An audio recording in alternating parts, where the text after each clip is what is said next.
श्री हरिराय जी द्वारा विरचित ग्रंथों के क्रम में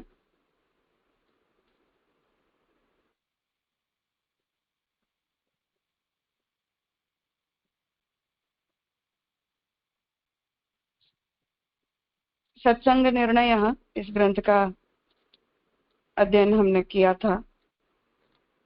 अब कार्पण्योक्ति ही के नाम से आगे श्री हरिराय जी का जो दैन्य का स्वभाव है उसके अनुरूप जीवात्मा जो है वो कैसे भगवान के सामने दीनहीन है, कैसे अयोग्य है, किस तरह निस्साधन है, उसका वर्णन इस ग्रंथ में हरिराय जी कर रहे हैं। तो महाप्रभु जी ने जो षड्विधा शरणागति का स्वरूप बताया है उसमें कार्पण्यम इसे भी महाप्रभु जी ने शरणागति के अंग के रूप में और शरणागति के स्वरूप के रूप में बताया है। इसलिए अंगतया यदि कार्पण्य का अनुसरण किया जाता हो तो वो, और स्वतंत्र रूप से ही यदि कोई जीव सर्वथा कृपण है और सर्वथा अपनी निस्साधनता को यदि वो प्रदर्शित कर रहा है तो वो फिर पृथक शरण मार्गी है। इस तरह से कार्पण्य को अपने दोनों तरह से सोचा गया है। ओवरऑल एक्चुअली शरणागति के 6 अंगों को उसी तरह से सोचे गए। तो उसे यहाँ अब कार्पण्य को श्री हरिराय जी समझाना चाह रहे कि वांछामि सेवनम नाथ स्वार्थे न पदयोस्तव न जाने तत्र को वास्ति प्रतिबंधो यह दृष्टजः। हे नाथ, हे हृदयेश्वर, मैं आपके परम कोमल चरणारविंद की सेवा करने की इच्छा रखता हूँ। वह भी है, हे प्रभु, मैं अपने लौकिक सुख की किंचित मात्र भी इच्छा रखे बगैर ही सेवा मांगता हूँ। चाहे कितने और चाहे जैसे लौकिक स्वार्थ पूर्ण हो जाएं, परंतु हे परम कृपालु, आप श्री के चरण कमल में प्रीति किए बगैर कहीं चैन नहीं मिलता। हे प्रभु, मैं बार बार आपकी सेवा मांगता हूँ, फिर भी मेरा प्रतिबंध नहीं मिटता है। कदाचित पूर्व जन्म के प्रारब्ध कर्म ही ऐसे होंगे। हे नाथ, आप तो प्रारब्ध को मिटाने वाले हैं एवं पापों को दूर करने वाले हैं, अतः जीव को प्रतिबंध नहीं ही होगा। तथापि मेरी कुछ समझ में नहीं आ रहा है कि किस कारण से आपकी सेवा में प्रतिबंध आ रहा है। तो जो जीव भगवत सेवा परायण नहीं हो पाता और उस जीव को यदि इस प्रकार की अवस्था का अनुभव करना पड़े तो उस अवस्था में जीवात्मा अपनी निस्साधनता को यहाँ प्रकट कर रहा है कि यद्यपि भक्त की सभी भक्ति मार्गीय प्रतिबंधों की निवृत्ति भगवान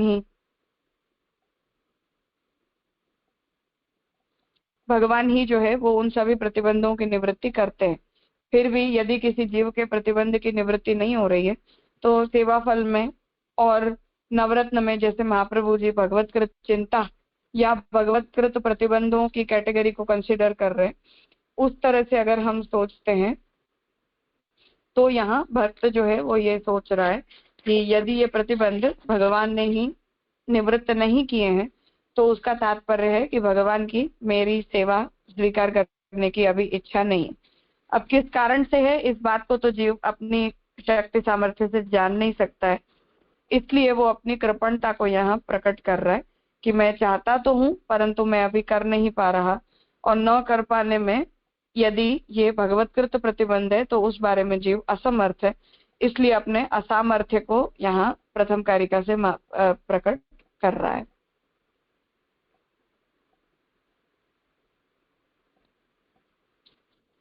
न ज्ञानम न च वैराग्यम नाभिभक्ति ही तथा विधा कथम में मनसोदार्ढ्य भवेन निस्साधनस्य ही। हे प्रभु, शास्त्र में सुना है कि साधनों के द्वारा साध्य सिद्ध हो सकता है, इस प्रकार मेरे पास ऐसे साधन भी नहीं है, मैं तो केवल निस्साधन हूँ। भगवत शास्त्रों में आज्ञा की है कि ज्ञानम कर्म च भक्तिश्च, ज्ञान कर्म एवं भक्ति के द्वारा भगवत प्राप्ति होती है। प्रभु ने श्रीमद् भगवत गीता में आज्ञा की है कि नहीं ज्ञानेन सदृशम पवित्रमिह विद्यते, ज्ञान के अतिरिक्त इस जगत में कोई भी पवित्र वस्तु नहीं है। तदनुसार मुझ में तो वैसा ज्ञान भी नहीं है दूसरा साधन शास्त्र में वैराग्य कहा गया है। श्रीमदाचार्य चरण ने भी वैराग्य पालन करने के लिए आज्ञा की है। इस प्रकार का वैराग्य भी मुझ में नहीं है, क्योंकि लौकिक आसक्ति जब तक नष्ट नहीं हो जाती है तब तक अपने में अनासक्ति या वैराग्य नहीं हो सकता है। उसी प्रकार उत्तम प्रकार की अर्थात प्रेम लक्षणा भक्ति भी मुझ में नहीं है। उत्तम भक्ति को प्राप्त कर लेने के पश्चात जीवों को कोई भी कार्य अवशिष्ट नहीं रहता है। जिस प्रकार श्रुति रूपा गोपी जनों ने आपकी शुद्ध भावना से भक्ति करके उत्तम सेवा का फल प्राप्त किया है, उसी प्रकार हे प्रभु मेरे में भक्ति रूपी साधन भी नहीं है। इस प्रकार चारों ओर से हे प्रभु मैं तो निस्साधन हो गया हूँ। श्री आचार्य चरण ने आज्ञा की है कि मानसी सा परामता, सेवा के सभी प्रकारों की अपेक्षा मानसी सेवा श्रेष्ठ है।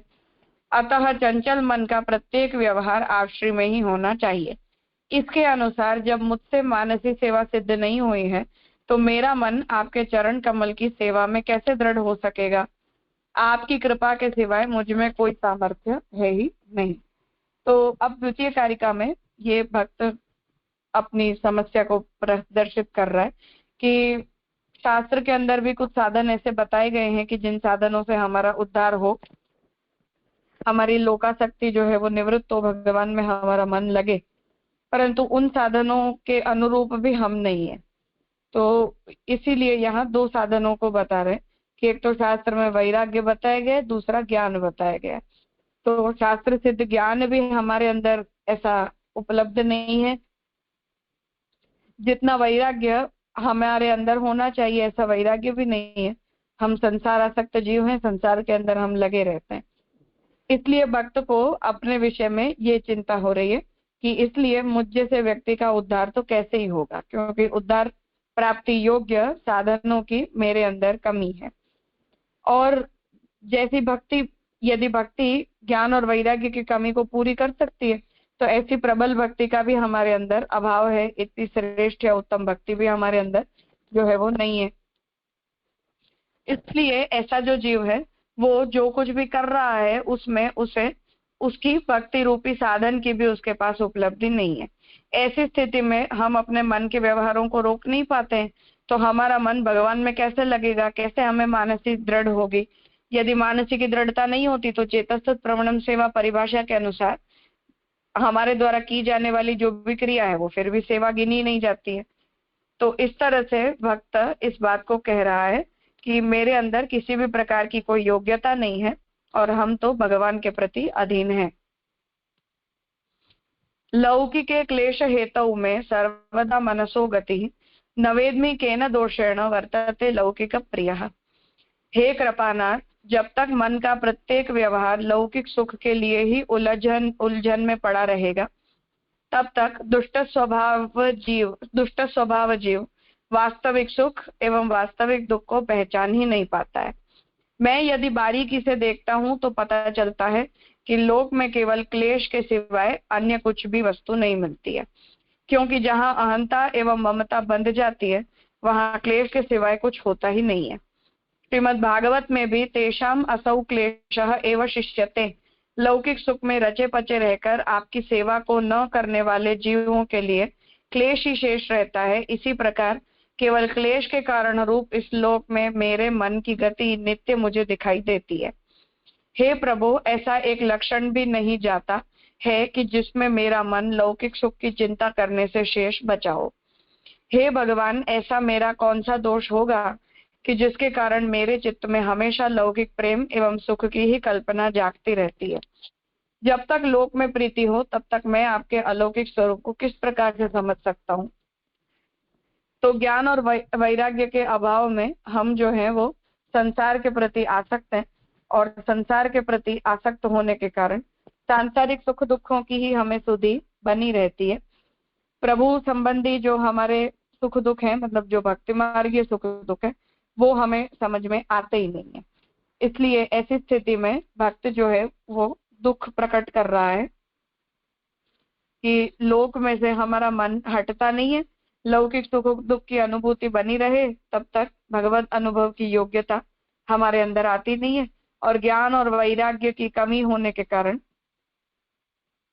अपने आप को भगवान में लगा पाना या अपने चित्त को भगवान में प्रवण कर पाना, कर पाने की योग्यता जो है वो हमारे अंदर है नहीं। इसलिए ऐसी स्थिति में भक्त जो है वो यहाँ अपने आप को निस्सहाय निस्साधन फील कर रहा है कि हमारे अंदर भगवद योग्य बनने के लिए जितनी भी योग्यताएं होनी चाहिए वो सब योग्यताएं मेरे अंदर नहीं है। त्वया सर्व समर्थेन सर्व सर्वकर्त्राखिलेष्वपि यदि मे नहीं निस्तारः त्रिलोक्याम का गतिर्मम। हे कृपानाथ, आप तो कर्तुम अकर्तुम अन्यथा कर्तुम सर्वसमर्थ हो। ऐसा भी कार्य हो जो अन्य देवादिक से नहीं बन सकता हो तो भी आप अपने भक्त के लिए उस कार्य को कर सकते हो। एवं कई बार तो आप श्री के भक्त जन का उद्धार करने के लिए असाधारण कार्यों को भी किया है।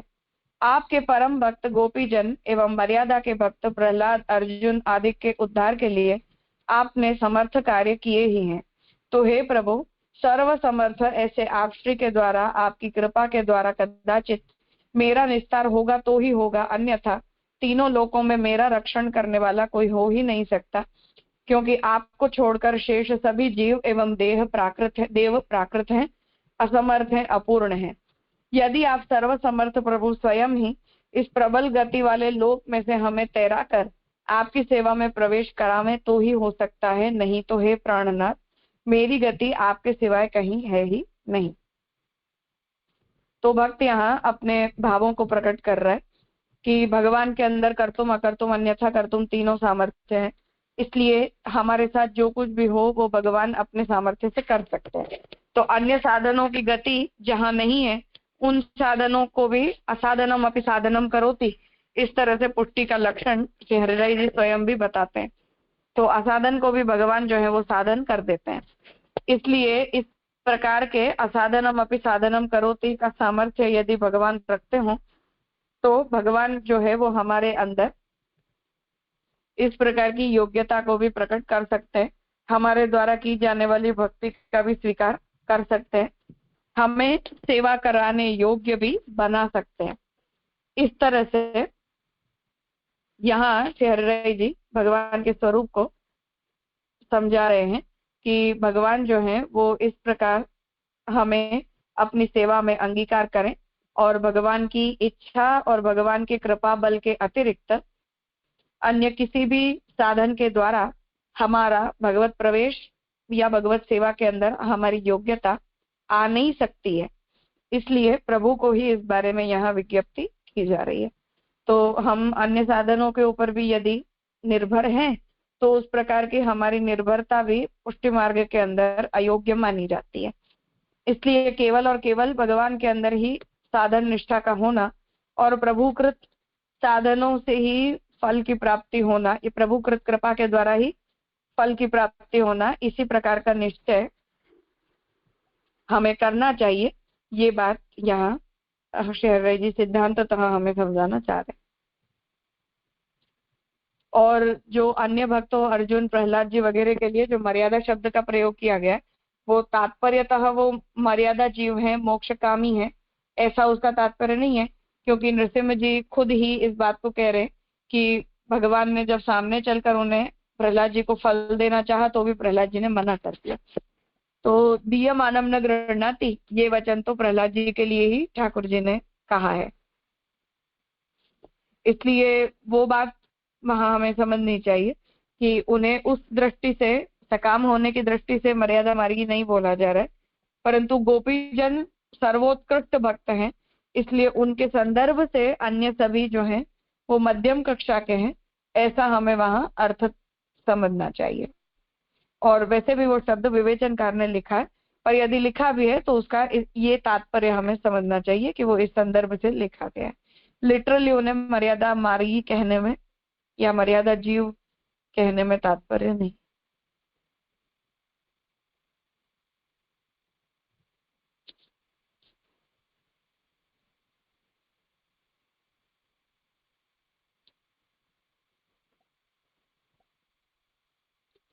किसी को अगर कुछ पूछना हो।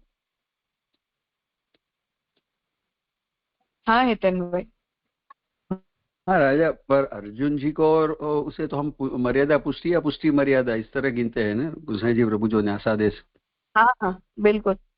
हाँ, तो उसी तरह प्रहलाद जी को भी मर्यादा पुष्टि यूं समझ, या पुष्टि मर्यादा कुछ भी। हाँ बिल्कुल बिल्कुल। हाँ, क्योंकि जी दीयमानम न गृह्णाति वचन की फिर वहां हमें संगति करनी पड़ेगी ना, ठाकुर जी के ही हाँ वचन है इसलिए। हाँ, एग्जैक्टली एग्जैक्टली जी राजा। हाँ, हम्म, इसलिए कोई भी अगर आपके सामने श्रेष्ठ है या उत्तम है तो उसके संदर्भ से दूसरा कम है, ऐसे हाँ गोपीजनों के सामने सभी वक्त कम है, ऐसे हमें समझ लेना चाहिए। हाँ जी राजा। हाँ। क्लियर।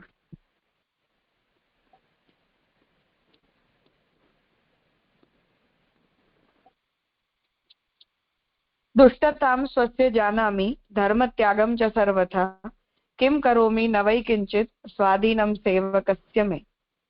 हे सर्वाधार प्रभो, श्रीमदाचार्य चरण की आज्ञा है कि जीवा स्वभावतो दुष्टाः, जीव तो स्वभाव से ही दुष्ट है, अर्थात अपने स्वार्थ के लिए महान लाभ का भी त्याग कर देते हैं। मतलब आविद्यक होने के कारण अविद्या के प्रति आकर्षित होता है और मोक्ष मार्ग के प्रति या भक्ति मार्ग के प्रति वो नगण्य रुचि रखता है। उसी प्रकार मैं भी लौकिक सुख एवं स्वार्थ में अधिक आसक्ति वाला होकर आपको समय समय पर परिश्रम देता हूँ, क्योंकि स्वभाव ऐसा होता है कि किसी साधारण व्यक्ति से वह काबू में नहीं आ सकता है। श्रीमद् भागवत में काली नाग स्तुति करते हुए कहता है कि स्वभाव दुस्त्यजो नाथ, हे प्रभु, जीवों का स्वभाव एकदम सुधर नहीं सकता है, आपकी कृपा हो तो ही स्वभाव में परिवर्तन आ सकता है। इस प्रकार हे नाथ, मेरी दुष्टता को मैं बराबर समझता हूँ, उसी प्रकार जीव का धर्म आपकी भक्ति करने का है। सर्वदा सर्वभावेन भजनीयो व्रजाधिपः, इस श्रीमद आचार्य चरण की आज्ञा अनुसार हमारा तो विशेष धर्म आपकी सेवा करने का है। वह सेवा भी लौकिक आसक्ति होने से छूट जाती है। हे प्रभु, मैं क्या सेवा करूं, मेरी सत्ता की जरा सी भी बात नहीं है।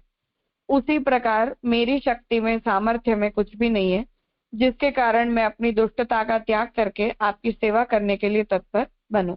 आपके कृपा बल के अतिरिक्त मेरा कुछ भी सामर्थ्य नहीं है। तो हम अविद्याग्रस्त होने के कारण स्वाभाविक रूप से हर स्थिति में आविद्यक धर्मों के प्रति आकर्षित होते हैं, और अविद्या को निवृत्त करने वाले जितने भी धर्म हैं वो हमारे स्वभाव से विपरीत होने के कारण उन धर्मों का अनुसरण करने में हमें कष्ट होता है, हमें बहुत तकलीफ होती है। और ऐसी जो हमारी तकलीफ है वही हमारे सभी कार्यों में प्रकट होती है कि हम चाहकर भी अपनी इच्छा के अनुसार व्यवहार नहीं कर पाते हैं, हम जैसा चाहते हैं ऐसा हम नहीं कर पाते हैं। तो वो अविद्या जो है वो बार बार हमें खींच लेती है। इसलिए ऐसी स्थिति में जीव यदि अपने साधनों के ऊपर ज्यादा भरोसा रखे और भगवान के द्वारा किए गए कृपा बल के ऊपर यदि वो कम भरोसा रखे तो उस जीव की कोई गति नहीं हो सकती है। इसलिए हमें यदि यहाँ से कोई बचा सकता है या यहाँ से यदि हमारी कोई रक्षा कर सकता है तो वो केवल भगवान का कृपा बल है। इसलिए जो भी अविद्या को निवृत्त करवाने के जो साधन हैं उन साधनों के ऊपर हमें ज्यादा भरोसा न रखते हुए या उसके ऊपर ज्यादा श्रद्धा न रखते हुए उन्हें अन्याश्रय रूप जानना चाहिए, यदि वो भगवान के से भी बढ़कर हमारे मन में वो साधन बस गए हों तो। इसलिए यहाँ ये आज्ञा कर रहे हैं कि इसलिए हमें जो प्रभु के प्रति प्रभु की जो कृपा बल है उस कृपा बल को ही हमें हमारे साधन के रूप में मानना चाहिए। सेवका भासता यद्यप्यस्ति नाथ तवापितु निजाचार्य बलादेव पश्य माम करुणा दृशा। हे कृपानाथ, यद्यपि मुझ में आपके सेवकों के जैसा आभास तो है, परंतु उस आभास से क्या फल मिलने वाला है? आभास तो गलत अर्थ का प्रतिपादन करने वाला होता है, अतः वह चाहे जैसा प्रबल आभास हो तो उससे भी मेरा क्या अर्थ सिद्ध होगा। स्वप्न में प्राप्त किए हुए भोजन का फल यथार्थ होता ही नहीं है, जागृत दशा में वह भोजन मात्र नाम शेष ही रह जाता है। इसी प्रकार हे प्रभु, सेवा का आभास तो मात्र जगत के लोगों को धोखा देने के लिए ही दिखाई देता है। हे दया निधान, मेरी ऐसी स्थिति होने से श्रीमद आचार्य चरण आपके वदनावतार हैं, एवं आश्रय के स्वरूप से वह वदन स्वरूप किंचित मात्र भी भिन्न नहीं है, इसीलिए आपको बार बार विनती करता हूँ। आप तो मेरे अंशी एवं वंशी हैं, अर्थात हम सभी आपके दास रूप अंश हैं और आपके ही वंश में हैं। अंशी को तो दास रूप अंशों की ओर कृपा करनी ही चाहिए। यद्यपि हे नाथ, आप तो कृपालु होने के कारण सर्वदा कृपा करते ही हो, परंतु हमारे लौकिक आवरणों से आपकी कृपा को जीव पहचान नहीं पाता है। अतः आप करुणामय दृष्टि हम पर करिए, जिससे हम आपकी कृपा को पहचानने लगे। तो यहाँ हरिराय जी इस बात को समझा रहे हैं कि हमें भले ही अपने अंदर बहुत अभिमान हो कि हम तो भक्ति कर रहे हैं, हम तो भक्त हैं, हम सेवा करते हैं, परंतु वो सब तो केवल हमारा प्रतिभास है। तो जैसा हम देखें तो हमसे श्रेष्ठ कई गुना उत्तम श्रेष्ठ भक्त हैं, तो उन भक्तों के अंदर जैसी भक्ति दिखती है, उसके सामने हमारे अंदर तो नाम शेष मात्र की भी भक्ति नहीं है। इसलिए भक्त को जो है वो इस बारे में कभी अभिमानी नहीं होना चाहिए कि मेरे अंदर जो है वो बहुत साधन मेरे अंदर जो है वो बहुत योग्यता है या मेरे अंदर बहुत साधन करने की क्षमता है। इसलिए जीव को जो है वो भगवान की कृपा बल से ही सब कुछ प्राप्त होता है। उस कृपा बल को ही हमें अपना सर्वश्रेष्ठ सर्वोत्कृष्ट साधन जानना चाहिए। ये बात यहाँ हरिराय जी समझा।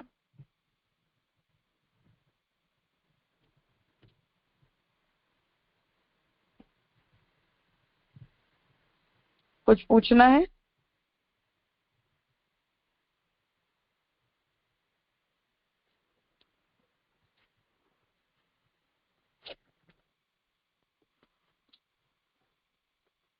ठीक है, तो आज यहाँ रखते हैं, आगे का ग्रंथ हम कल करें।